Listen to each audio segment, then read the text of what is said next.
Je vais vous envoyer le lien, celui-là, j'ai trouvé très bon topo. Combien de temps l'armée canadienne pourrait-elle résister à l'invasion américaine? Alors moi, j'ai souvent dit 15 minutes, puis je suis généreux. Et vous allez voir que cette vidéo-là me donne un peu raison. D'abord, ça, c'est les forces. Le Canada, 41 millions d'habitants, dont une majorité d'immigrants dans les 6 dernières années, 6 millions à peu près. Des immigrants qui viennent ici, c'est sûr qu'ils vont vouloir se battre contre les États-Unis. Ben oui, ben oui. Les États-Unis, 340 millions. La superficie à peu près similaire. Bon, jusque-là, ça va. Maintenant, le produit intérieur brut, 2,6 trillions et les États-Unis, 29,2 trillions. Oups, un petit peu plus d'argent. Les dépenses militaires, 30 milliards pour le Canada, 968 milliards pour les États-Unis. Ouais, c'est rapport de force ici. Et voilà. Pour donner une idée, la France, sa population, c'est États-Unis, c'est 8 fois plus que le Canada. La Russie, c'est 4 fois plus gros. Les forces, on a une idée ici. Les Russes ont 3,5 fois plus de chars d'assaut que le Canada. Même la Russie, là. Puis les avions de combat, écoutez, on n'est même pas là-dedans. Les avions de combat, le topo en parle justement. Alors, là, ils font des simulations, comment ils feraient. Je passe la stratégie, je veux pas. Pourquoi il me fait une niaiserie de même? Là? Une maudite niaiserie de pub qui n'a pas rapport. Je vais arrêter le partage pour vous faire.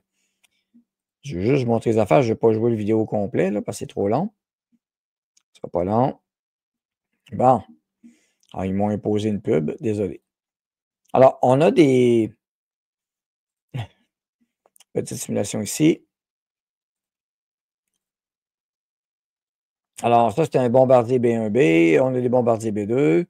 Le peu de positions qu'on a, ça serait relativement facile. Nos infrastructures et autres, tout est positionné. Ils savent tout ce qu'ils sont. Bien sûr, nous sommes partenaires. De l'Alaska, ben oui, l'Alaska, Arctic Airborne, c'est...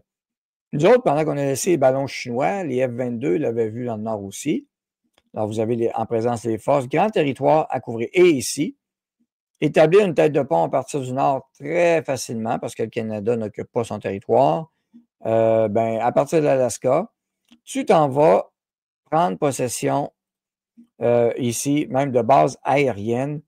En fait, ce qu'on appelle, tu as des aéroports civils et en prendre le contrôle, il n'y a pas de défense, il n'y a rien ici. Là. Et ça, c'est au nord d'Edmonton. Déjà imaginé. Là. Alors, très, très, très facile. On a nos F-18, des Air War. Ils appellent ça Air War. Non, je ne suis pas d'accord. Ça ne serait même pas juste. Nos pilotes sont exceptionnels et géniaux. Mais on s'entend qu'on n'est pas dans le même gabarit, hein, avec des F-18 des années 80. Alors, voici nos forces. J'arrête ça là. 92 F-18 made in 1980, c'est vrai, puis les premières planches à dessin des années 70. Et dans les 92, tu en enlèves peut-être une quinzaine que c'est pour les pièces des autres. Pendant ce temps-là, les États-Unis, 3014 bombardiers, Tactical Combat Plane, pas bombardiers, mais des appareils de combat tactiques, et 120 bombardiers, sans parler de 200 avions de réserve. Ça, c'est juste l'Air Force. Bon, au sol, on a des bons équipements, mais c'est une question de nombre aussi. Des Osprey, on n'a même pas ça ici. Alors, nos forces, grandes forces, regardez, la réserve militaire, 16 200 réserves militaires, police montée 22 000. La garde nationale, 323 000. Les Marine Corps, 906 000. La réserve de l'armée, on parle juste de réserve, tout c'est juste le backup, là, c'est pas l'armée comme telle. Et puis ici, en plus, ils sont au QTEX. 173 500 plus 21 000. Hey, top shape, ils sont top shape. Notre réserve, hein, sont top shape. Wouhou! Wouh! Aïe, aïe, aïe. Alors, tu sais, je veux dire, ceux qui disent qu'on va lutter, on va se battre contre eux autres. Est-ce que tu penses que l'Europe va venir t'aider, sincèrement? Là? Bon, la réponse est non. Et il termine aussi d'une façon bien simple. Et je vous fais écouter le petit extrait, vous allez comprendre. Puis ça, c'est après, on ne parle pas de jour ici, là, OK? On écoute. Year if the US wanted to minimize its casualties. That's again providing Canada shows maximum morale and will to fight. In a more realistic world, the Canadian government and organized military might surrender even sooner, once it becomes obvious the US is going all in. Alors, voilà.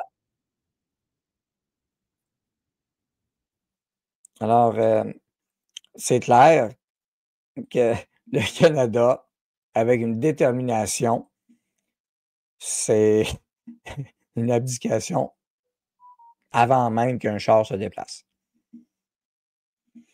À 1 heure, les tanks américains entoureraient Ottawa. Notre armée porte des tampons et du vernis à ongles, ça fait peur en titi, c'est ça le problème. Donc, le Canada jette des 18 vieux et 18 de l'Australie pour réparer des raffis au volant. Des tampons, ça absorbe bien, c'est vrai. Alors,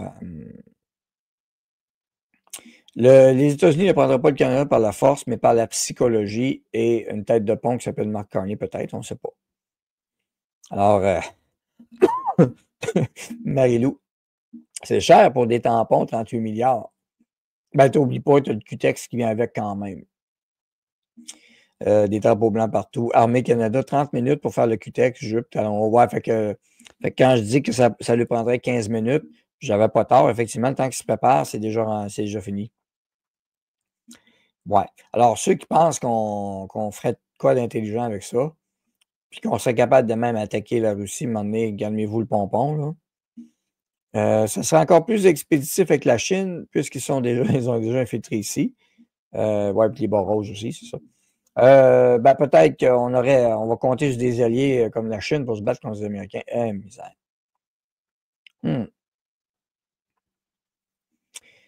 Le Québec et le Canada n'ont pas compris ce qui se passe vraiment. Les médias ont tout fait pour détruire Trump et pourtant, c'est eux-mêmes qui sont des traîtres pour le Canada et le Québec.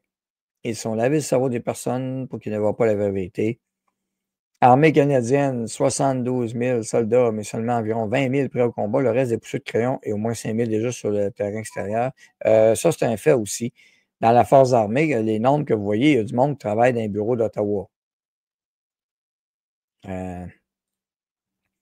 Ouais, Trump n'aurait pas le petit doigt levé, donc voilà. Alors, avoir une tête sur ses épaules, être plus responsable, arrêter de faire peur au monde, ça serait plus intelligent.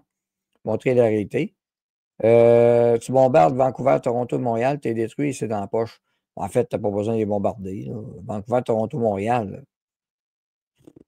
Même pas besoin de moi. Le Canada résisterait 15 minutes. Ai-je bien compris? Alors, chez moi, c'est une opinion. Là, 15 minutes que je donne.